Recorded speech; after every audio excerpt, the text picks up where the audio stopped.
ஏசாயா 60வது அதிகாரம் அதனுடைய 22வது வசனத்தினுடைய கடைசி பகுதி, நான் ஏற்ற காலத்தில் இதை தீவிரமாய் நடப்பிப்பேன். இனி உங்க வாழ்க்கையில தடைகளும் இல்ல, தாமதங்களும் இல்ல, காத்திருக்க வேண்டிய அவசியமும் இல்லை. ஆண்டவர் அதை உங்களுக்கு தீவிரமாய் ஆண்டவர் நடத்தி வைக்க போகிறார்.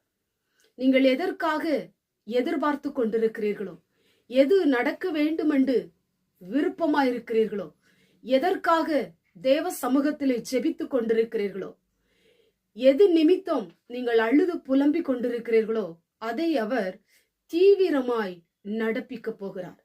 இன்றைக்கு எத்தனை மனிதருடைய கேள்விகள் உங்களுக்கு விரோதமாய் வந்திருக்கலாம். ஏன் உனக்கு இன்னும் திருமணம் நடக்கவில்லை? ஏன் உன்னுடைய வாழ்க்கையிலே உனக்கு இன்னும் வேலை கிடைக்கவில்லை? ஏன் உன்னுடைய வாழ்க்கை இப்படி இருக்கிறது? ஏன் நீ தோற்று போய் நிற்கிறாய்? இப்படி அநேக வார்த்தைகள் உங்களை குழப்பி இருக்கலாம். உங்களுடைய வாழ்க்கையிலே உங்க இருதயத்தை உடைத்திருக்கலாம். இன்னைக்கு ஆண்டவர் சொல்றாரு, நான் இன்னைக்கு அந்த காரியத்தை தீவிரமா நடப்பிக்க போறேன்.